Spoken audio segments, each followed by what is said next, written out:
Assalamualaikum dan salam sejahtera. Selamat datang ke dalam channel ini. Sebelum mula, sila tekan subscribe dan aktifkan butang loceng agar anda sentiasa mendapat info terbaru dan panas daripada channel ini. Terima kasih. Adalah tanggungjawab moral saya untuk memberitahu kepada orang ramai yang Anwar Ibrahim sebenarnya dibayar 15 juta ringgit Malaysia. Ahli Parlimen Kuala Terengganu, Ahmad Amzad Hashim menegaskan dia mempunyai tanggungjawab moral, sosial dan politik untuk memaklumkan kepada orang ramai mengenai bayaran sebanyak 15 juta ringgit Malaysia yang didakwa diterima oleh Anwar Ibrahim.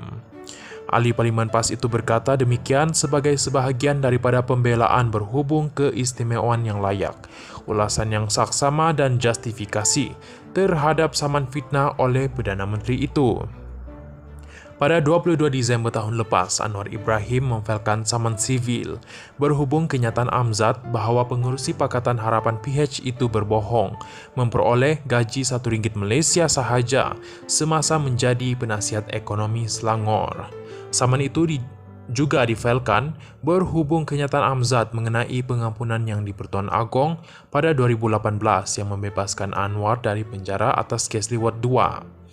Anwar yang juga Presiden PKR mendakwa Amzad melalui video TikTok membuat beberapa kenyataan berunsur fitnah kepada sekumpulan pelanggan semasa menjamu selera di sebuah restoran pada 7 Disember tahun lepas. Justifikasi adalah pembelaan bahawa kenyataan atau sesuatu dakwaan adalah fakta dan jika berjaya dibuktikan di mahkamah akan menjadi pembelaan mutlak terhadap saman fitnah berkenaan. Keistimewaan yang layak pula ialah pembelaan yang terpakai dalam situasi di mana kata-kata dikeluarkan oleh seseorang yang mempunyai kepentingan atau kewajipan undang-undang sosial atau moral untuk berbuat demikian. Ulasan yang saksama ialah apabila kenyataan yang disangkal itu dibuat sebagai ulasan yang saksama, bukannya sebagai kenyataan fakta berhubung isu kepentingan awam. Menurut pernyataan pembelaan yang difailkan di Mahkamah Tinggi Kuala Lumpur Terengganu pada 28 Februari tahun ini dan dilihat oleh Malaysia Kini, Amzad berkata, kenyataan yang dikeluarkan tidak mempunyai sebarang niat jahat terhadap plaintiff. Defendant berkata ini kerana pengundi berhak menerima komen-komen tersebut bagi membuat pertimbangan terhadap isu-isu semasa membabitkan tindakan yang diambil oleh pemimpin-pemimpin politik dan isu berkaitan pengurusan kewangan kerajaan. Amzad mendakwa kenyataannya berdasarkan fakta bahawa Faikah Husin yang pernah menjadi Ketua Pegawai Eksekutif Menteri Besar Incorporated MBI di Selangor membangkitkan isu tuntutan sebanyak 15 juta ringgit Malaysia itu. Menurutnya, isu itu turut dibangkitkan oleh Ahli Parlimen Tanjung Karang ketika itu, Noor Omar, semasa perbahasan belanjawan di Dewan Rakyat pada 2015. Dia juga menyatakan bahawa Anwar tidak pernah mengambil tindakan undang-undang terhadap Faikah berhubung dakwaan berkenaan. Defendant menegaskan bahawa sebagai seorang pemimpin masyarakat, defendant berada di bawah tanggungjawab politik, moral atau sosial dan undang-undang untuk memaklumkan kepada masyarakat awam, khususnya kepada para pengundi dan masyarakat umum. Plaintiff selaku seorang politikus seharusnya berani bertanggungjawab atas fakta-fakta yang dinyatakan oleh defendant dan tidak tersinggung dengan teguran, saranan dan kritikan yang dibuat oleh defendant dan masyarakat amnya.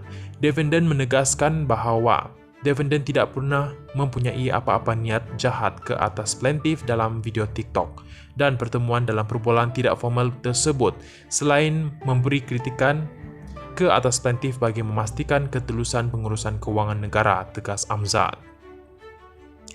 Mengenai isu pengampunan oleh Yang di-Pertuan Agong terhadap Anwar Ibrahim, Amzad berkata umum mengetahui Anwar dihukum penjara selama 6 tahun kerana salah guna kuasa oleh Mahkamah Tinggi pada 1999 dan Mahkamah Persekutuan mengekalkan sabitan tersebut pada 2002. Menurutnya, orang ramai juga mengetahui mengenai kes liwat 1 dan 2 membabitkan plaintiff. Amzad berkata, perintah pengampunan Yang di-Pertuan Agong menyatakan bahawa pengampunan tersebut diberikan berkaitan dengan sabitan atas pertuduhan liwat 2 sahaja, tanpa menyebut sabitan atau pertuduhan dalam kes-kes yang lain. Defendant seterusnya merujuk penghakiman bertulis oleh Mahkamah Persekutuan pada 2004. yang membebaskan Anwar daripada tuduhan kes lewat 1. Menurutnya, dalam penghakiman bertulis tersebut, Ketua Hakim Negara ketika itu, Abdul Hamid Muhammad, menyatakan bahwa Mahkamah Persekutuan percaya bahwa tertuduh plaintiff adalah seorang yang terlibat dalam aktiviti homoseksual, sebagaimana petikan berikut. Terdapat bukti untuk mengesahkan bahwa perayu terlibat dalam aktiviti homoseksual dan kami lebih cenderung untuk mempercayai bahwa insiden yang didakwa di Tivoli Villa memang berlaku. Hamid bagaimanapun berkata mahkamah hanya boleh mensabit perayu jika pihak pendakwaan berjaya membuktikan kesalahan yang didakwa seperti yang dinyatakan dalam pertuduhan, di luar keraguan munasabah atas bukti yang boleh diterima dan mengikut prinsip atas undang-undang yang ditetapkan. Anwar sebelum ini mengambil tindakan undang-undang pada 2014 agar Mahkamah Persekutuan membatalkan petikan berkenaan. Saman fitnah tersebut masih berlangsung di Mahkamah Tinggi Kuala Terengganu. Anwar diwakili Peguam Syangkara Nair, manakala Amzad diwakili Yus Farizal Yusof. Terima kasih.